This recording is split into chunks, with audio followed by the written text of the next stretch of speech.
David, Nicolò. thank you so much for coming on my show, Between Two Barrels. This is, I think, episode 8 or episode 9. I lost count by now.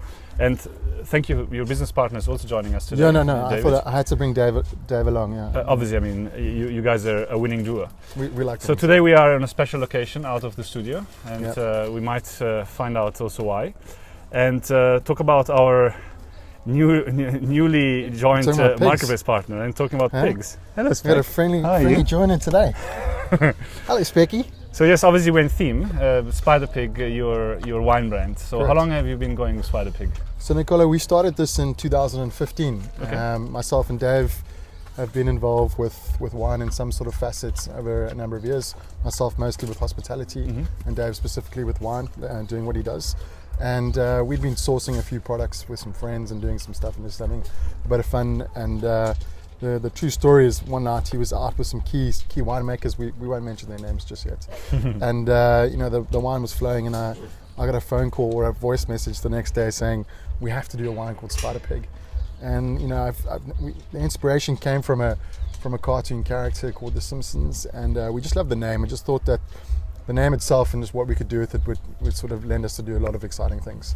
And we had some wine that we were doing, a Grenache Noir, we had lying around, and we just did a label, sort of a makeshift label in a couple of weeks, and we put it out there, and in a few weeks we just had a bit of cult status in the fact that we were being asked, like, where can we get that, and what's coming next, or really like that. It was just really in sort of small circles, and as we start with all businesses, family and friends getting to support you behind that, and so it just developed. We've basically listened to our consumer and what they want, and so the brand has grown, and we've seen different aspects, and we've tried things that haven't worked and things that are working now for us, and just trying to focus on that side of it, of just having fun with wine again now. So it's getting a little bit more of a serious range without losing obviously the personality and the humor that distinguishes you. I think in just sort of in the business terms, we try and walk that fine line of being able to make the wine in an inclusive sort of space, but also be able to have something that can deliver a great product in the bottle itself as well. Absolutely. We've just tried to not make it too serious, but if people want to take it seriously, they can. And so, in our glass we have this very delicious rosé. Yeah. What other wines? Obviously, we have this red blend here. What other wines do you have in the range? So we started off with a Grenache Noir, and then we migrated into some Pinot Noir, and then we thought we needed to add a white into our range, and we actually started off with something just called the Blanc, because we weren't sure at that stage if we were going to have consistency year on year with who we were partnering with in the collaborations to get our wines made. So at that stage with the Blanc, we'd found some 39-year-old Old Vine Chenin, which was quite sort of a push and sort of in recognition for this Old Vine project that's happened in South Africa. So we found a few hundred bottles of that, and the Blanc was just to say, well, it could be Old Vine Chenin, or it could be something else. It could be a Pinot Gris or Semillon, or just if we'd found something that we look at, and that was at that stage. And then that kind of moved on. We wanted to stay into the Chenin market because that was making a big sort of move in South Africa at that side. And so now we've just changed it to Chenin Blanc, which doesn't say we can't do anything else, but so we've just stuck with Chenin Blanc. And then we've done a Cinso called Cinsation Cinso. So just trying to, again, just sort of play around with words.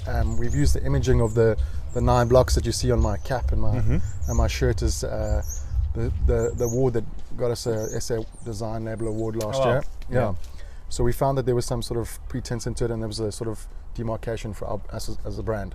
So we've got the sort of comical side of it on the labels with the caricatures, but the 9 block just seemed to have some sort of success. So we're unsure if that's where we're going to go with the market, but right now we're playing with both sides. I think to have a sort of bit of fun and feel and see what the response is kind of gives you a mark of where the consumer wants it and what they want to do with it. Completely.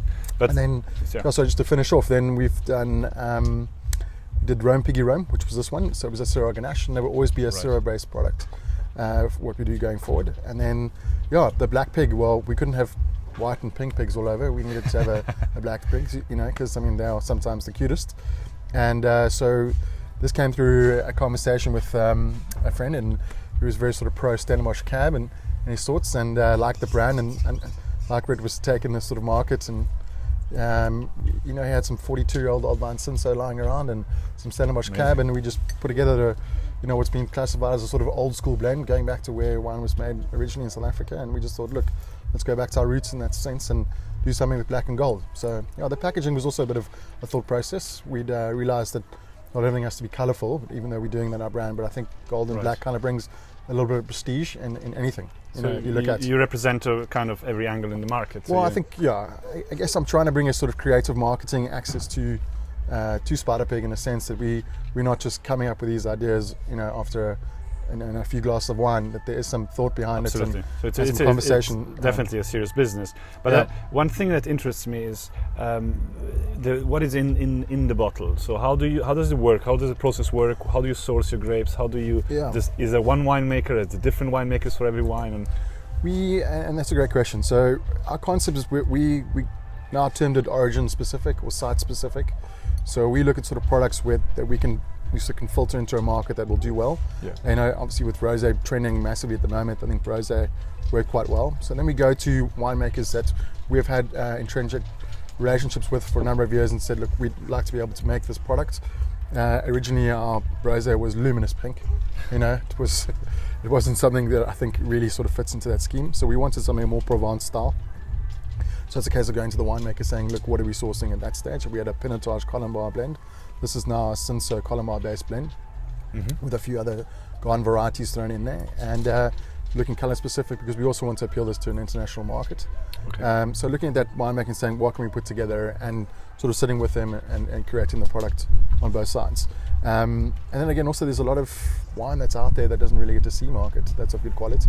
Absolutely. I mean, if we've heard the stories of a lot of sort of small producers finding, pockets of wine that they're trying to work with that are often getting blended away with the co-ops. That's sort of our South African brethren, and some of our best grape varieties just getting lost amongst big bulk. You source those producers. So we go and speak specifically, So again, it does come down to relationships, I guess, as well. Absolutely. So we're going to look at someone who can make a really great Chenin Blanc.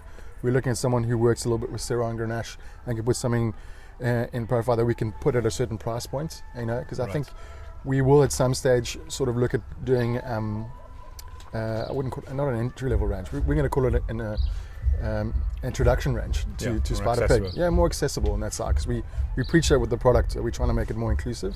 So from a price point of view, we will look at that.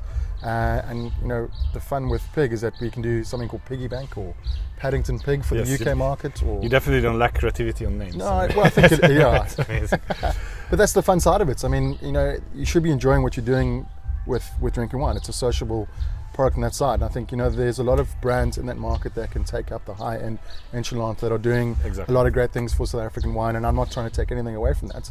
What I'm trying to do is get the uneducated drinker over from just playing around in their paddling pool into come and seeing what we're doing without having to spend a lot of money. But also providing them quality, because the amazing thing is that maybe from a marketing perspective you take yourself less seriously, but what's in the bottle is really quality wine. So I believe that for me, coming from a food and beverage background, that when you go and eat and try something, to go back to what you ordinarily would, human nature just wants you to progress forward. So I believe that with wine as well. Your palate's advanced. That's why people always are asking, where do you go and do wine tasting courses? And I was like, but you don't really have to do a course or anything about wine. You just get in your car and then you've got winelands on your doorstep and go out there and have an interactive experience. Learn directly from the source. You can speak to the people that are really involved with that product and figure out things on your own. Which is far more exciting than sitting in a classroom with a pencil and paper. And not to take anything away from those guys who do study, I just think for the average consumer, it's not easy accessible. And the other aspect of your business, and that's why we are in Bertus Basson's garden and hang around with his pig Spec.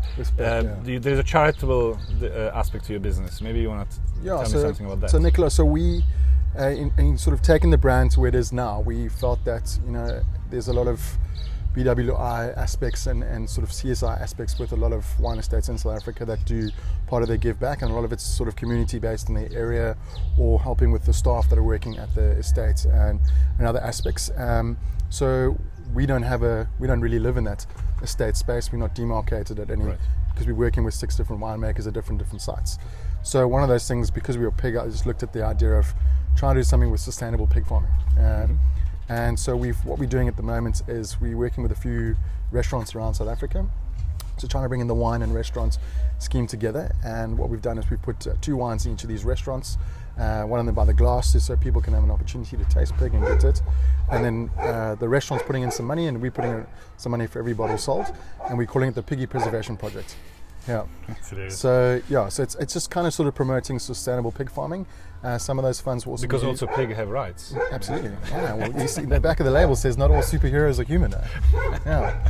So so we're just trying to bring reconnaissance to that. We're also going to some of them going to be to assist farmers with sustainable pig farming. We've chatted to guys like Chris Erasmus who actually gave me the idea in the first place by telling me that the Glen Oaks farm that they buy a lot of their pork from, that not all pigs eat rubbish. Right. They also need sort of organic feed, like sprouts and everything to make their system also work as well. So we've got to look at it from that side. And we all have dogs, and and one of those facts out there are pigs are more loyal than dogs and also more intelligent. So it's just sort of we're trying to create some attention behind that. We are sitting practically on a mini farm here right now. That's amazing. No, absolutely, and definitely very consistent to the brand. So tell me, you started 4 years ago and got into the South African market with your own feet. And are there any plans to go abroad, or are you already abroad? And what is your next steps in that sense? So I think the thing for us to take it forward was to take it abroad. We have sort of scraped the surface there a little bit with. We're taking some wine into Germany to start. Take some more. This is very delicious. Please. It's going to be my summer drink of choice. and we've just recently got all the nitty gritty together to take it to the States. So some of the products will be heading over to the States to sort of taste the market and the so. Simpsons. So That's kind of the story I had to tell importers that the brand kind of lends itself to a retail aspect. It's we've kind of sort of we've put the wine of South Africa on the back, but I think if you look at it, it all just covers something that people know. I mean, most people reference The Simpsons, but it's not.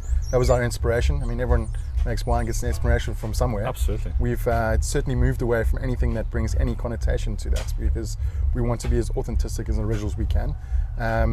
So yes, I think the international market could look for this. It might. We don't know. It might bring some identity to South African wine as well, and just an image of drinking more South African wine, to get used to what styles we are and what we can produce. I think we're already on the up with the identity of what Wars are doing and other things, but I'm just taking it in a different angle, and we're hoping it works. We do a bit of work in Joburg as well, and the strange story is that it was Year of the Pig in China. So in fact, I'm meeting someone from Hong Kong this week to chat it, and maybe we can cotton on that for a little bit at some stage. Fantastic. But just trying to just listen to what's happening out there in the world and bring some fun back to wine. Well, guys, I mean, first of all, well done, because it takes really courage to obviously put together something that is a bit out of the ordinary and prove to everyone that there is quality behind the label. And I mean, both of you have made an amazing job. He's probably the silent partner, clearly. Not really. But this is That's really not very amazing. silent, is it? Bodies by bacon. So I mean, I'm really excited to have you guys on board. And well, thank you for reaching out. We have the entire range on the site now, and I really suggest anyone to explore. Please do. And good luck with it. And I mean, this is a wine for superheroes, and not all superheroes are human. And look out for the merchandise. I mean, that's also the fun side of it too. Right? Awesome. Yes.